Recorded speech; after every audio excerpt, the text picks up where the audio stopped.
This is Mason Steele, and welcome to the final part of my Boomsday project set review. Here we're going to go over all the neutral cards left to be discussed. So starting off here, we got the big one, Mechathune, 10 mana, 10/10, Death Rattle. If you have no cards in your deck and battlefield, destroy the enemy hero. So we have another Star Aligner type of card. Makes you go through a lot of hoops to jump through. But this one literally says win the game on it. The key to this card obviously is going to be if you can play it and win the game on the same turn and denying your opponent the opportunity to either silence it or use a transformative card like Hex.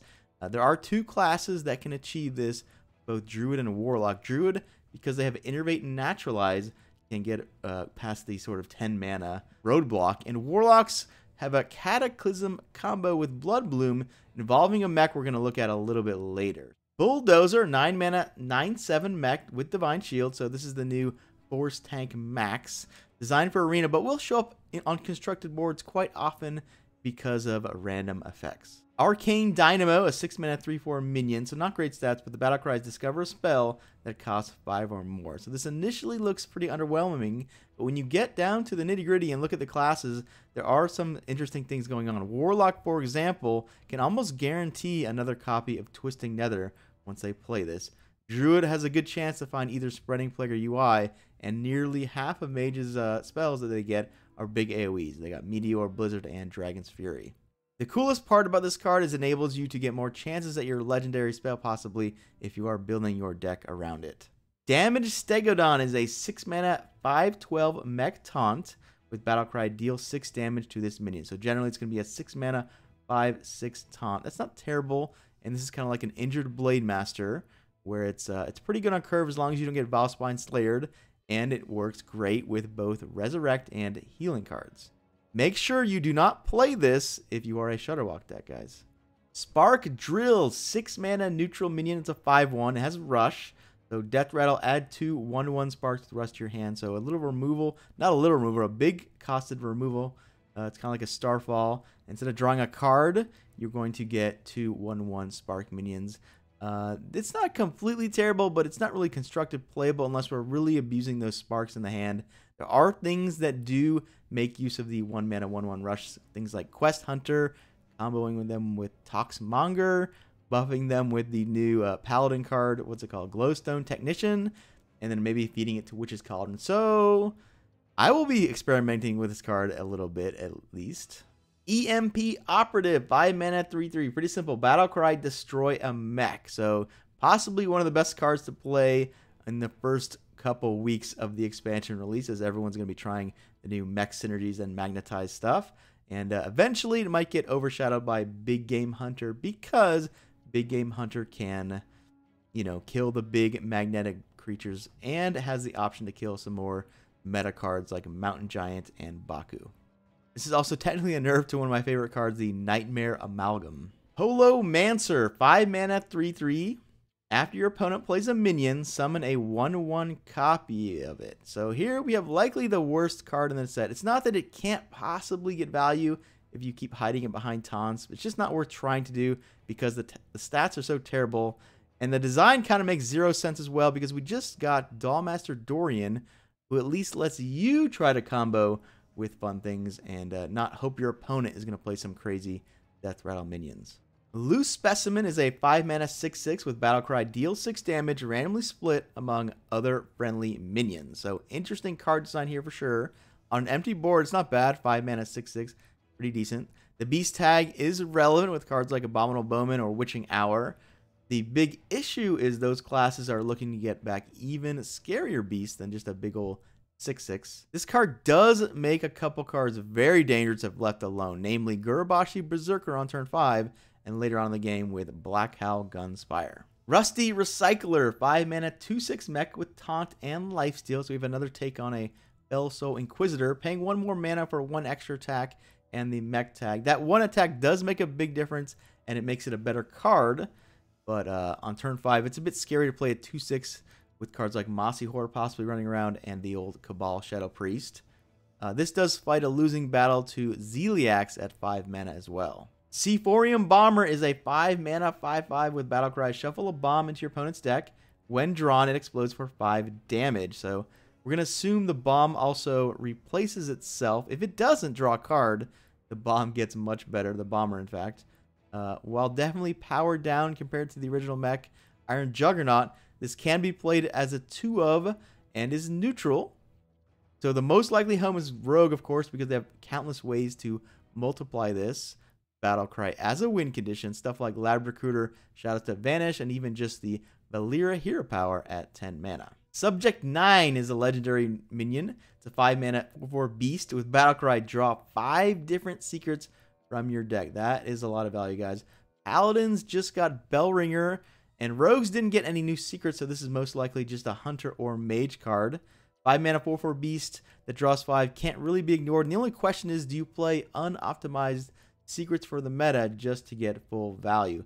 Maybe you do in Wild because of the card Cloaked Huntress and the Lock and Load Dream. Mage secrets, on the other hand, are generally pretty expensive when you have 5 of them, but they can cost nothing with the help of Kirin Mage and Cabal Lackey.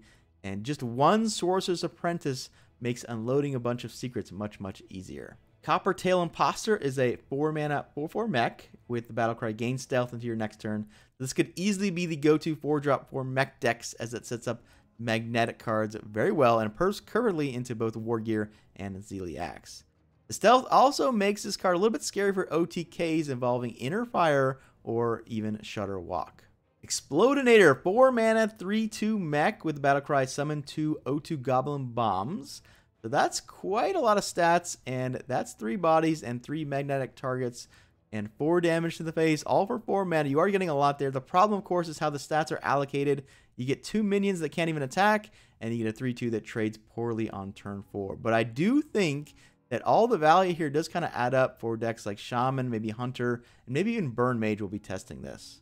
Harbinger Celestia is a 4 mana 5/6 legendary neutral with stealth that says after your opponent plays a minion, become a copy of it. So it's going to sort of disrupt your opponent possibly. The kind of narrow tech card, right? You're trying to play this in a deck that maybe can't play a creature on turn 4 or play a small creature on turn 4. So it's a mere entity that they can see. Interesting to think about. Maybe an aggressive deck wants this again for the disruptive element of it. Maybe blocks AoE. Not great against Dustbreaker, obviously, but interesting design to say the least. And a pretty sweet card to get from Dollmaster Dorian at the very least. Piloted Reaper is a 4 mana 4/3 mech with Death Rattle. Summon a random minion from your hand that costs 2 or less. So here's a take on a fixed Piloted Shredder. There are a few classes that might be interested in this, namely Paladin, Priest, and Warlock. For Paladin and Wild, because of Dirty Rat and Millhouse Mana Storm, it works both with this and Call to Arms. So when they're in your deck, great for Call to Arms. When you're a hand, a little bit awkward because of the battle cries, but you play this and you get to cheat them out without having to worry about the battle cries. Quest Priests can easily run this because they have both Loot Hoarder and the new Dead Ringer. Warlock might just want this because they have Life Tap and, of course, the new legendary spell. Replicating Menace, 4 mana 3/1 mech with Magnetic, and it's got a Death Rattle. Summon 3 1/1 Microbots, which of course are mechs as well. So very similar to Egg Napper, which was close to constructed playability. Some might argue it was playable and constructed. This does give 4 bodies to hit with Magnetize, but it does seem like the 4 mana 4/4 stealth does a better job of this while not messing up cards like the new Paladin Legendary Kangor's Endless Army. Steel Rager, 4 mana 5/1 mech with Rush. So we got a very similar card to Swift Messenger as a 4 mana creature removal, except it's always the removal, and it's also unplayable without a target on curve, right? You're not just going to want to run out a 5/1 without rushing it, I don't think. Possible choice for Quest Druid, and this definitely helps remove those Tar Creepers on turn 4. Augmented Elic, 3 mana 3/4 beast. Whenever you shuffle a card into your deck, shuffle an extra copy. Very cool here. Lots of cards benefit from this, and many are in fact in standard. Notably, Eldori Strider, Lab Recruiter, Archbishop Benedictus, and Elise for a lot of fun. Dire Frenzy, Dead Man's Hand, just to name a few. The fact that it has good stats and it's a beast means it definitely will see play. Very cool card. Brainstormer is a 3 mana 3/1, but has the battle cry gain +1 health for each spell in your hand. So it looks interesting at first, but any deck that would likely consider this might be better off just playing Tar Creeper instead. In the late game, when you might finally have a full grip of spells, this can largely be ignored outside of sort of threatening inner fire combo. Bronze Gatekeeper, 3 mana 1/5 mech with both magnetic and taunt. So definitely a card you're looking to use the magnetic ability for.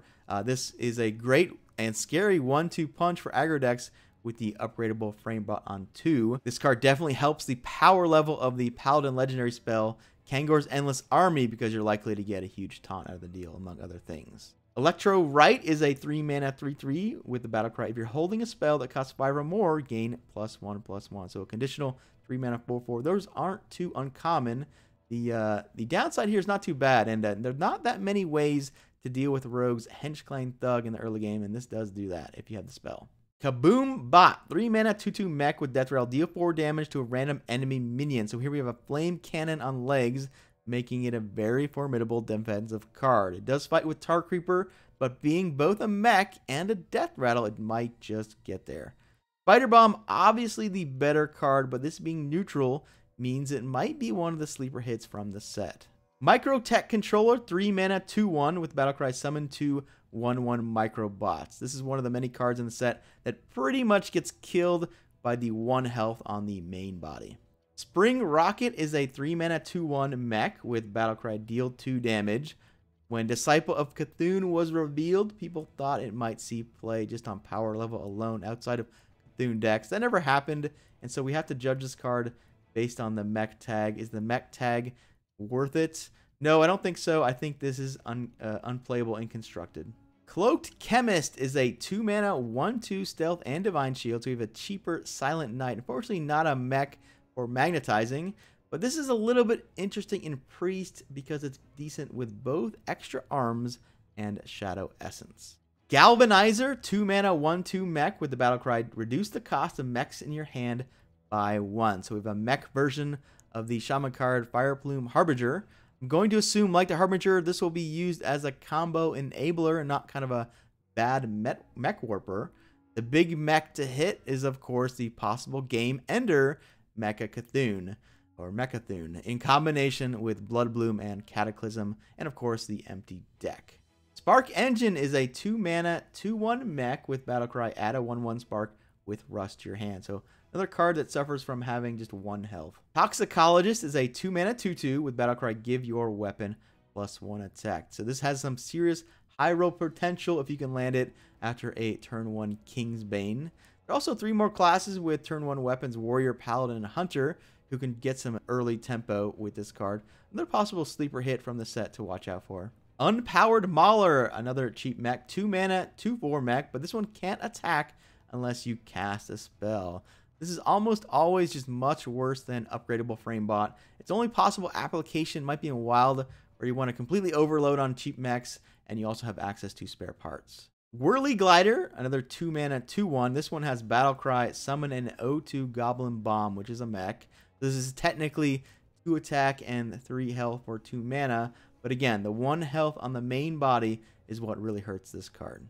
Crystallizer is a 1 mana 1/3 with Battlecry, deal 5 damage to your hero, gain 5 armor. So 1 mana 1/3s are always playable, and this thing just has plenty of different combos as well. It can activate Warlock cards, which is probably its main use, but it also helps activate Shield Slam and Jasper Spellstone if you're really looking for more activators for those. You probably don't need that.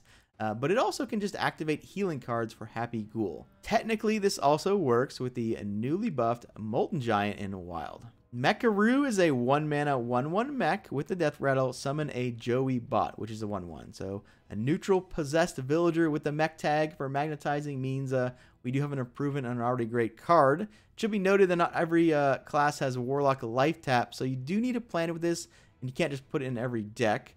Hunters, for example, have a very spammy opening with this into Fireworks Tech. Another 1 mana 1/1 mech is Skater Bot, this time with Magnetic and Rush. This is most likely going to be a combo card. The big one is in Wild Warlock with Glinda and Mech Warper. This 3-card combo clears the board and makes your board as big as the rope will let you. So that's it for my Boomsday Project set review. We were able to get there in just 3 videos, not too bad. And if you guys agree or disagree with any of the ratings I've given out today, please feel free to comment below. Again, I will not take offense. The Boomsday project has a ton of exciting things to look forward to. I can't wait to get my hands on the new cards here. And we will be streaming for longer hours, so I hope you guys will join me while we make these crazy decks.